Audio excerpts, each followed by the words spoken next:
Movie जैसे ही शुरू हुई तो हम गांव के कुछ बच्चों को देखते हैं जो खेतों में खेलने के लिए जा रहे थे। जाने से पहले अपने बेटे अब्दी के डैड ने कहा कि अंधेरा होने से पहले ही घर वापस आ जाना। सभी बच्चों ने हाँ में सर हिलाकर खेलने के लिए चले गए। काफी घंटों खेलते रहे, यहाँ तक कि अंधेरा भी होने को आ गया था। सभी बच्चे घर के लिए तो निकल गए। अब्दी और उसका दोस्त दोनों को खेलने का दिल चाह रहा था। खेलते खेलते अचानक से उनकी बॉल कहीं दूर खेतों में चली जाती है। शाम भी हो गई थी। अब्दी कहता है चलो घर वापस चलते हैं, लेकिन अब्दी का दोस्त उस बॉल को लिए बगैर जाने वाला नहीं था, जिसके लिए वो खेतों में चला गया। लेकिन बॉल एकदम से गायब हो गई। एकदम से वहाँ पर अंधेरा भी छा गया और आगे बढ़कर जब अब्दी के दोस्त ने देखा तो उसकी बॉल एक छोटी सी लड़की के हाथ में थी और उसका चेहरा इतना अजीब था जैसे वो कोई शैतान हो। इस लड़की को देखकर भी अब्दी के दोस्त को जरा सा भी डर नहीं लगता है और वो उस लड़की के पीछे बॉल लेने के लिए चला जाता है, जबकि अब्दी उसे रोकता रह गया कि ऐसा मत करो। जैसे ही अब्दी ने कुछ दूर उसका पीछा करते हुए आगे बढ़ा तो उसने देखा कि वो लड़की उसके दोस्त के सर पर पत्थर मार मार कर उसका मर्डर कर चुकी है। यह देखकर घबराते हुए वो गांव में गया और उसने गांव वालों को चिल्ला चिल्ला कर बुलाने लग गया। सभी लोग अब्दी की बातों को सुनते ही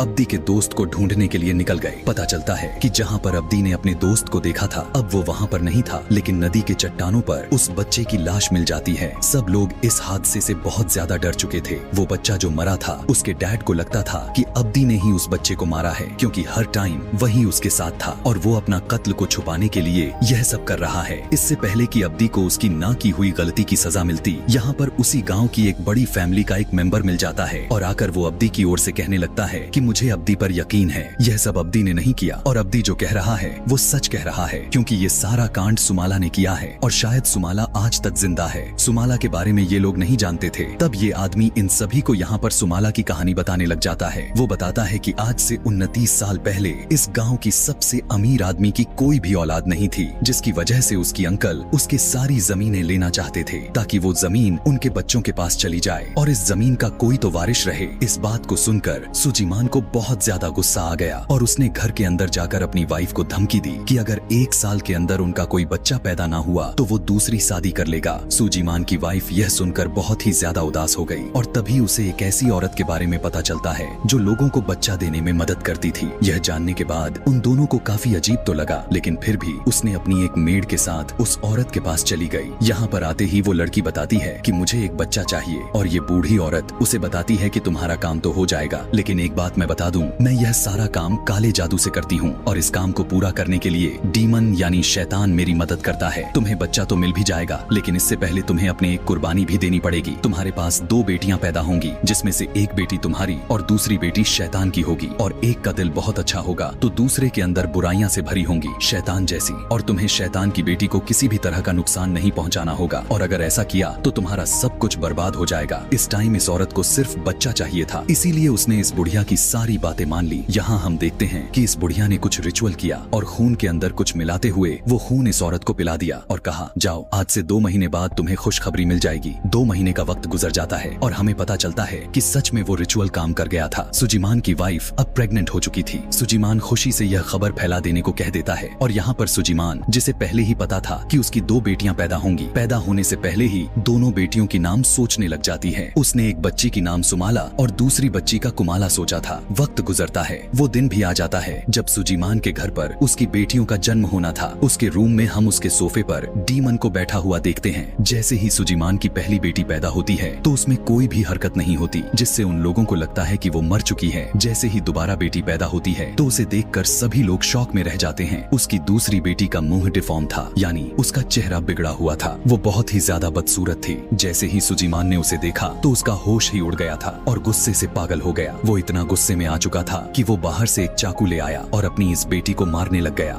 हालांकि उसकी वाइफ ने उसे मना भी किया, क्योंकि उसने डीमन की साथ में डील की थी कि वो इस बच्ची को कुछ नहीं करेंगे, लेकिन सुजीमान को इस डील के बारे में कुछ भी नहीं पता था, इसीलिए उसने चाकू से स्टैब करके उसे मार डाला। उस बच्ची के मरते ही जो पहली बच्ची मरी हुई पैदा हुई थी उसके अंदर भी एकदम से जान आ गई और वो रोने लग गई। उसकी आवाज को सुनकर सुजीमान बहुत ही ज्यादा खुश हो जाता है और गाँव वालों में यह खबर फैला देता है कि उसकी बेटी हुई है। लेकिन कुछ ही सालों बाद यह मालूम होता है कि उसकी बेटी भी एक तरफ से अपाहिज थी। उसके बॉडी के बाएं तरफ का कोई भी हिस्सा इवन इवन उसका एक टांग और हाथ कोई भी काम नहीं कर रहा था और उस बच्चे का नाम उन्होंने कुमाला रखा था। अब यहाँ पर हमें पता चलता है कि सुजीमान भी इसी तरह से पैदा हुआ था, लेकिन फिर उसके कुछ थेरेपीज हुई थी जिसके बाद से वो नॉर्मल हो गया था। कुमाला का भी ये लोग थेरेपिस्ट करवा रहे थे, लेकिन थेरेपिस्ट का कुमाला पर कोई असर नहीं हो रहा था। एक दिन हम देखते हैं कि कुमाला अपने साइकिल के साथ खेल रही थी। जैसे ही उसकी मॉम उसे ऐसा करने से मना करती है तो पता नहीं क्यों उसे बहुत ज्यादा गुस्सा आ जाता है। वो अपनी मॉम के साथ बदतमीजी करती है तो उसके डैड को यानी सुजीमान को यह देखकर और भी ज्यादा गुस्सा आ जाता है और वो उसे उठाकर अपने कमरे में भेज देते हैं, जहाँ जाकर वो पागलों की तरह अपना सर पटकने लग जाती है। देखकर ऐसा लग रहा था कि जैसे किसी ने उसे पोजेस कर लिया है, लेकिन ये लोग इस चीज को नहीं समझ पाते और कुमाला को पागल समझ लेते हैं। एक पागल को सुजीमान अपनी बच्ची नहीं मान सकता था, इसीलिए उसे अपने काल कोठरी में बंद करवा देता है। सालों गुजर जाते हैं और हमें दिखाया जाता है कि आज भी कुमाला से कोई भी अच्छी तरीके से केयर नहीं करता, प्यार नहीं करता, यहाँ तक कि उसकी मॉम भी नहीं। उसे ये लोग काल कोठरी में बंद करके रखा करते थे, जबकि ये चीजें कुमाला की मॉम को दुख दिया करती थी, क्योंकि कुमाला की मॉम को अच्छे से याद है डेविल के साथ डील में उसने यह वादा किया था कि वो दोनों ही बच्चियों को बहुत ही लाड़ से पालेगी, लेकिन एक को तो पैदा होते ही मार दिया गया था और दूसरे के साथ भी ये लोग बहुत बुरा कर रहे थे। देखने को मिलता है कि एक दिन कुमाला काल कोठरी से भागकर मार्केट में आ जाती है। मार्केट में बहुत सारे बच्चे थे। बच्चे जैसे ही उसे देखते हैं तो उसके हाथ पैर का मजाक उड़ाने लग जाते हैं, उसको बॉल्स भी मारते हैं और कीचड़ भी उसके ऊपर लगा देते हैं, जिससे कुमाला को बहुत ही बुरा लगता है कि तभी उसी टाइम सुजीमान और उसकी वाइफ उसी मार्केट से गुजर रहे थे। वो अपनी बेटी के साथ ऐसे बुरा सुलूक होते हुए देखते भी हैं, लेकिन उसे रोकते तक नहीं। इसके बाद सुजीमान अपने नौकर के जरिए कुमाला को घर बुला लेता है और एक हंटर से उसे बहुत ही ज्यादा मारता है, क्योंकि उसने हमेशा कुमाला को बाहर जाने से मना किया था। यहाँ पर हम देखते हैं सुजीमान की वाइफ की मेड कुमाला से बहुत प्यार करती थी। वो कुमाला को बचाने की कोशिश करती है, लेकिन ज्यादा कुछ नहीं कर पाती। सुजीमान जब उसे मारकर यहाँ से चला जाता है तो सम नामी वही औरत कुमाला के कमर पर दवाई लगाती है, उसे चुप रहने के लिए कहती है और उसे अच्छा फील करवाने के लिए उसे पियानो बजाने के लिए लेकर जाती है। आज उसने कुमाला के लिए एक डॉल भी बना दी थी, जिसे वो उसे गिफ्ट के रूप में देती है, क्योंकि आज कुमाला का बर्थडे था जो किसी और को याद नहीं था। रात में अब कुमाला सो जाती है और आधी रात में उसकी अलमारी का दरवाजा नॉक होता है और उस अलमारी की दरवाजा खोलकर उसके अंदर से सुमाला यानी उसकी दूसरी बहन निकल कर आती है, जिसे उसे डैड ने पैदा होते ही मार डाला था। कुमाला सुमाला के स्पिरिट से डर रही थी, लेकिन सुमाला ने उसे गले लगाकर उसे यकीन दिलाया, नहीं, मुझसे नहीं डरो, मैं तुम्हें किसी भी तरह का नुकसान नहीं पहुंचाऊंगी, क्योंकि तुम तो मेरी बहन हो, मुझे भी तुम्हारे डैड ने मारा था और अब वो तुम्हारे साथ भी बुरा सुलूक करते हैं, मैं इन सब चीजों का बदला लूंगी। यह सब बात करने के बाद हम सुमाला की स्पिरिट को अजीब तरीके से हंसता हुआ देखते हैं, जैसे वो कोई घटिया प्लानिंग कर रही हो। यहाँ तक कि शीशे में स्पिरिट नजर भी नहीं आ रही थी। अगले दिन हम देखते हैं कि कुमाला जब पियानो बजा रही थी तब उसके डैड इस आवाज से बहुत ज्यादा तंग हो रहे थे। परेशान हुआ सुजीमान अपनी बेटी के पास आकर उसे थप्पड़ मार दिया। यहाँ पर उसकी वाइफ भी बैठी हुई, जिन्होंने कुमाला को कुछ नहीं कहा और न ही कुमाला को चुप करवाया। यहाँ पर सम कुमाला को चुप कराया। यह देखने को मिला कि उसकी मॉम भी उससे प्यार नहीं करती थी। अब जिस टाइम सम उसे स्ट्रॉन्ग होने के लिए कह रही थी, उसी टाइम उसके बॉडी में एक बहुत ही बड़ा चेंजेस आता है। वो उठ खड़ी होती है और नॉर्मल तरीके से चलने लग जाती है। हालांकि वो चल नहीं पाती थी। चलते हुए वो अपने डैड के ऑफिस में गई और जाते ही उसने एक पेन को उठाकर जोर से स्टैप कर दिया। उसके डैड बस यही देखकर हैरान थे कि उसकी बेटी ठीक से चल कैसे पा रही है। ऊपर से उसने ऐसी हरकत कर दी थी कि उसके डैड गुस्से से पागल हो गए। ये सब कुमाला ने नहीं बल्कि सुमाला की स्पिरिट ने किया था, लेकिन इसकी सजा अब कुमाला को ही मिलनी थी। उसके डैड ने उसे एक क्रॉस पर बंधवाकर कड़ी धूप में गाँव के खेतों में टंगवा देते हैं और कोई भी कुमाला की मदद करने के लिए आगे नहीं बढ़ रहा था। अब यहाँ से इस चीज का बदला तो समाला लेकर ही मानेगी। रात में खाना खाने के टाइम जब कुमाला को लेकर जाया जाता है खाना खिलाने के लिए, तो समाला की सॉल दोबारा से उसे पोजेस कर लेती है और कुमाला अजीब तरीके से अपने कपड़े को उतारते हुए डाइनिंग टेबल पर ही चढ़कर गलत काम कर देती है, जिसके बाद वो अजीबों गरीब हरकतें भी कर रही थी। यह देखने के बाद तो कुमाला की मॉम को बहुत ज्यादा गुस्सा आ रहा था, लेकिन जब उसने शीशे में देखा कि यह सब कुछ सुमाला की सॉल करवा रही है तो वो भी बहुत ज्यादा परेशान हो गई और डर गई। कुमाला की मेड उसे यहाँ से लेकर जाने लगती है, लेकिन कुमाला अपने आप को वहाँ से छुड़वा लेती है और भागकर फार्म्स में जाकर वहाँ से कच्ची मुर्गियाँ खाने लग जाती हैं। कुछ देर बाद जब उसे होश आता है तब सम उससे पूछती है कि कुमाला, तुम ये सब क्यों कर रही हो? तुम तो पहले ऐसी नहीं थी। उसकी बात सुनकर वो सच सच बता देती है कि मैं तो यह सब अपने से नहीं कर रही, बल्कि यह सब तो सुमाला की सॉल करवा रही है। कुमाला की मॉम भी यह बातें सुन चुकी थी और अब उसे डर भी लगने लग गया था। वो जानती थी कि उन्होंने डीमन से की गई डील को तोड़ डाली है और अब उस औरत के वार्निंग के मुताबिक उनका पूरा खानदान उनके सारी चीजें जड़ से मिट जाएंगी। वो जानती थी कि इन सब को ठीक करने में कोई उसकी मदद कर भी सकता है, तो वो बूढ़ी औरत ही है। उसी मिलने के लिए जब नदी के पास जाती है तो नदी पार कराने वाला आदमी उसे बताने लगता है कि वो तो औरत 1 महीने पहले ही मर चुकी है। वो अब डर कर अपनी मेड सम को यह सारी बातें को बता देती है कि उसने प्रेग्नेंट होने के लिए एक डीमन का सहारा लिया था, एक डीमन से डील की थी और उस डील को वो तोड़ चुकी है, जिसके बाद अब बहुत ही बुरा होने वाला है। और हम देखते हैं कि सालों गुजरने के बाद भी कुमाला के साथ ये लोग अभी भी बुरा सुलूक कर रहे हैं। सम अपने मालिक यानी सुजीमान से कुमाला के ऊपर दे रहे जुल्म को बंद करने के लिए कहती है, लेकिन वो उसका एक भी नहीं सुनता और कहता है कि कुमाला दिन पे दिन बदतमीज होती जा रही है और उसे सजा देना बहुत जरूरी है। उसकी सजा देने के बावजूद भी सम कुमाला के पास जाती है और कुमाला से कहती है कि मैं तुम्हारी हूँ और मुझे तुम बहुत प्यारी हो, चाहे तुम जैसे भी हो। ये सारी बातें सुनकर कुमाला के दिल में सम के लिए इज्जत और भी ज्यादा बढ़ जाती है और अपने पेरेंट्स के लिए कम होती जा रही थी। अगले दिन हम देखते हैं कि उसके घर के पास वही बच्चे कुमाला को तंग करने के लिए आए थे जिसे मार्केट में मिले थे। कुमाला के साथ खेलने के बहाने उन्होंने कुमाला को नीचे बुलाया, उसका मजाक उड़ाया, उसके मुंह पर मिट्टी लगा दी। यह देखकर सम उन बच्चों को वहाँ से भगाने लग गई। दूर खड़े उसके पेरेंट्स यह सब देखते रहे, लेकिन उन्होंने उन बच्चों को रोका तक नहीं। कुमाला अब बाहर क्यों आई थी, इसकी सजा में उसके डैड दोबारा से उसे काल कोठरी में डाल देते हैं। लेकिन रात को कुमाला की मॉम को काल कोठरी में से एक अजीब से आवाजें आते हुए सुनाई देने लगती हैं। वो चेक करने के लिए तो जा रही थी, लेकिन उसके हस्बैंड ने कहा यहीं बैठी रहो, तुम्हारा बहम है ये सब। लेकिन उसकी मॉम की शक बिल्कुल ठीक थी। कुमाला ने अपने आप को छुड़वा लिया था क्योंकि सुमाला के सॉल ने उसके ऊपर कब्जा कर लिया था। वो एक खंजर लेकर यहाँ से खेतों की तरफ निकल जाती है और हम देखते हैं कि उसके पीछे सुमाला भी थी।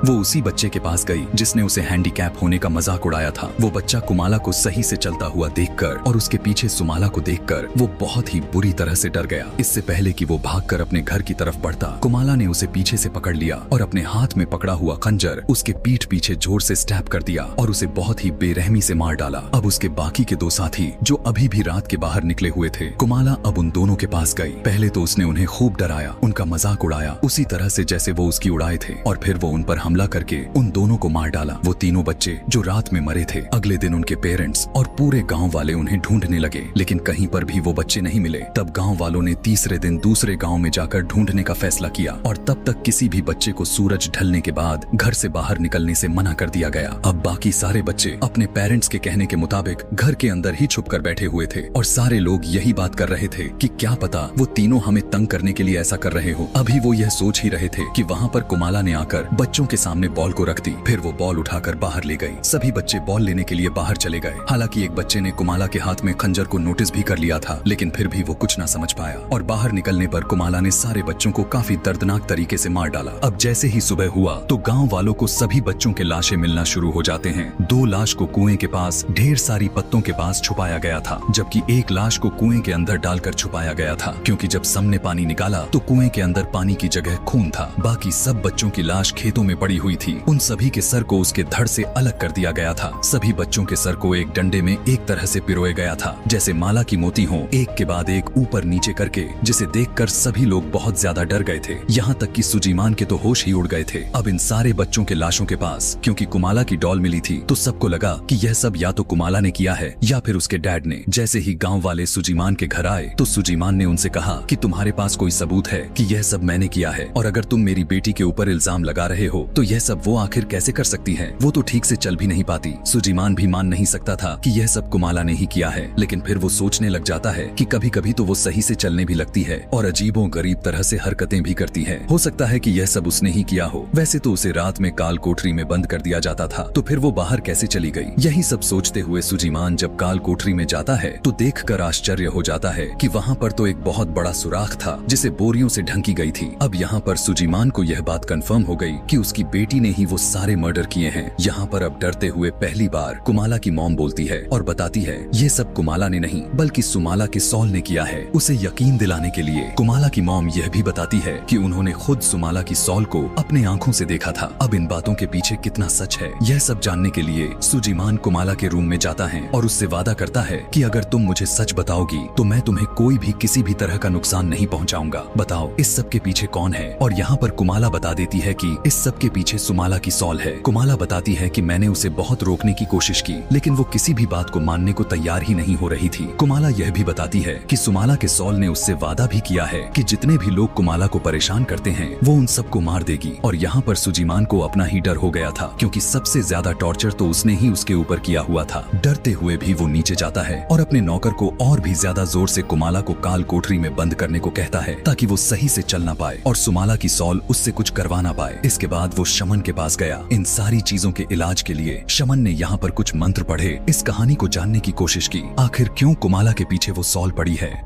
और यहाँ पर उन्हें वो सारा कुछ नजर आ गया कि किस तरह उसकी वाइफ ने सिर्फ बच्चे पैदा करने के लिए डीमन से कॉन्ट्रैक्ट कर लिया था। इन सारे कॉन्ट्रैक्ट के बारे में वो सुजीमान को भी बता देते हैं। हमें पता चलता है कि कुमाला और सुमाला दोनों का आज 9th बर्थडे है। सम जब कुमाला को प्यार करने के लिए उसके पास आती तो उसने गिफ्ट के तौर पर सम को कहा कि तुम आज मेरे पास मत आना, क्योंकि सुमाला ने मुझे बताया है कि रात 12 बजे के बाद वो यहाँ पर मौजूद सभी लोगों को मार देगी और मैं नहीं चाहती कि मैं आपको किसी भी तरह का नुकसान पहुँचाऊँ। उसकी बात मानते हुए सम अपने बेटे को लेकर यहाँ से जाने लग जाती है। हालांकि उसका बेटा पूछता भी है कि हम ये सब छोड़कर क्यों जा रहे हैं, यहाँ पर तो हमें सब मिलता है। लेकिन उसकी माँ इस बारे में कुछ भी जवाब नहीं देती। रात में जब सुजीमान का नौकर कुमाला को खाना देने के लिए आता है तो वो उसे पसंद बिल्कुल भी नहीं आता। वो जब खाना चेंज करने के लिए जैसे ही कहती है तो नौकर उसके साथ बदतमीजी करने लगता है कि तभी उसी टाइम वो पास पड़ा हुआ कॉकरोच को उठाकर बहुत ही अजीब तरीके से खाने लग जाती है, जो उसे अब बहुत अच्छा भी लग रहा था। यह देखने के बाद उस नौकर का दिमाग ही घूम जाता है कि आखिर ऐसे कैसे खा सकती है। सीन को काटकर हमें सुजीमान और शमन को दिखाया जाता है, जहां सुजीमान शमन से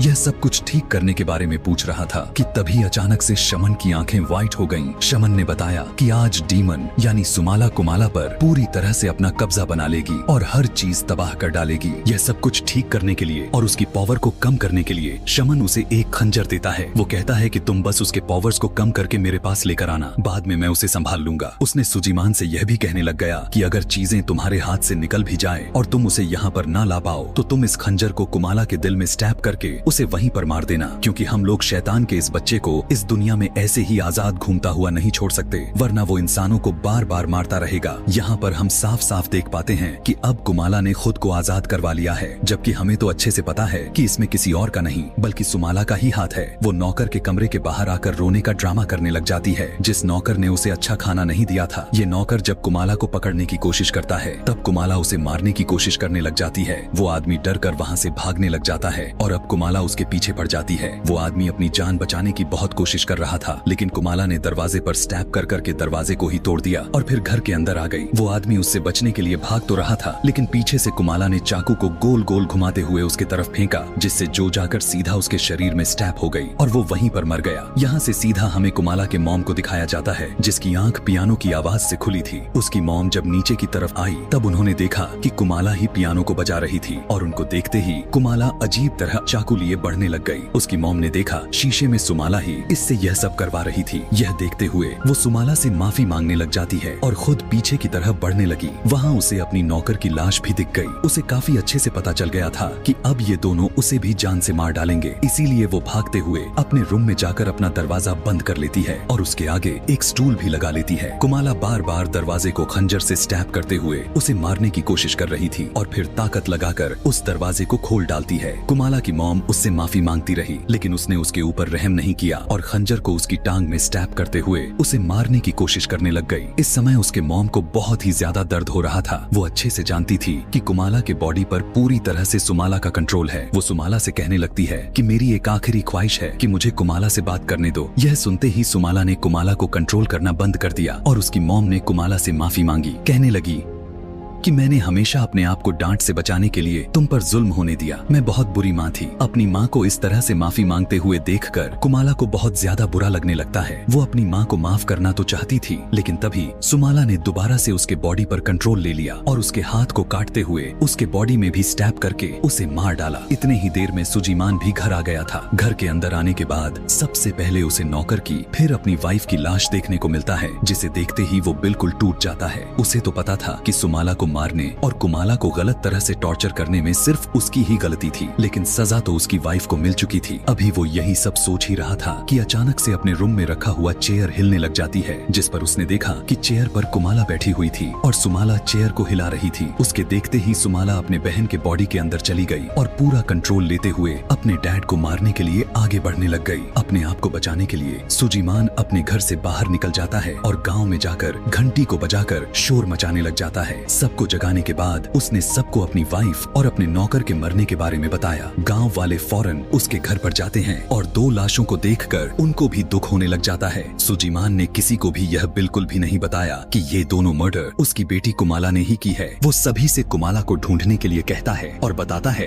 कि उसे और कुमाला को एक शमन के पास लेकर जाना है। उसकी यह बातें सुनकर सबका दिमाग हिल जाता है और वे सभी समझ जाते हैं कि जरूर इन दोनों को कुमाला ने मारा है और कुमाला ने ही गांव के बाकी बच्चों को भी मारा था। इनके सर पर खून सवार हो जाता है और वो सभी कुमाला को मारने के लिए निकल लेते हैं। दरअसल कुमाला को मारना नहीं था, यह बात सुजीमान समझाता इससे पहले कि गांव वाले यहाँ से उसे मारने के लिए निकल गए। अब सुजीमान इस खंजर और रस्सी के साथ कुछ चीजें लेकर कुमाला को ढूंढने के लिए निकल जाता है। कुछ दूर आगे जाने पर कुमाला उसे दिख भी गई, लेकिन उसी टाइम वो जंगल की तरफ भाग गई। खेतों में जैसे ही सुजीमान आता है तो कोई अचानक पीछे से उसके ऊपर हमला कर देता है। ये कुमाला ही थी। अपने आप को बचाने के लिए सुजीमान ने पास पड़े हुए पत्थर को उठाकर कुमाला के सर पर वार किया और उसे वहीं पर बेहोश कर दिया। वो उसे मारना तो चाहता था, लेकिन वो ऐसा नहीं करता क्योंकि वो अच्छी तरह से जान गया था कि इन सब में उसका कोई कसूर गलती है ही नहीं। इस सब में गलती तो सुमाला और उसकी वाइफ की ही थी। अपनी बेटी को प्यार न करने की वजह से उसे बहुत दुख और पछतावा हो रहा था। वो वहीं पर फूट फूट कर रोने लग जाता है। उसने फौरन से अपने बेटी को बोरी में बंद कर दिया, लेकिन तभी उसने देखा कि वो तो अचानक बोरी से गायब हो गई है। सुमाला ने असल में उसे बोरी से बाहर निकाल दिया था और वो दोबारा अपने डैड के ऊपर हमला कर देती है, लेकिन इस बार सुजीमान इस मौके को हाथ से निकलने नहीं देना चाहता था। अचानक से वो कुमाला के दिल की तरफ हमला कर देता है और फाइनली वो गिर जाती है और कुछ ही देर बाद हंसते हुए उसे दोबारा से होश आ जाता है। सुजीमान उसे देखकर बहुत ही बुरी तरह कंफ्यूज हो चुका था। तब कुमाला ने उसे बताया कि जब से सुमाला यानी मैं उसके बॉडी में आई हूँ तब से इसकी पूरी बॉडी बदल सी गई है। इसके दिल को मैंने बाएं तरफ से दाएं तरफ कर दिया और क्योंकि तुम्हें इसके दिल पर वार नहीं किया इसीलिए ना ये मरी और ना ही मैं। अब यहाँ पर कुमाला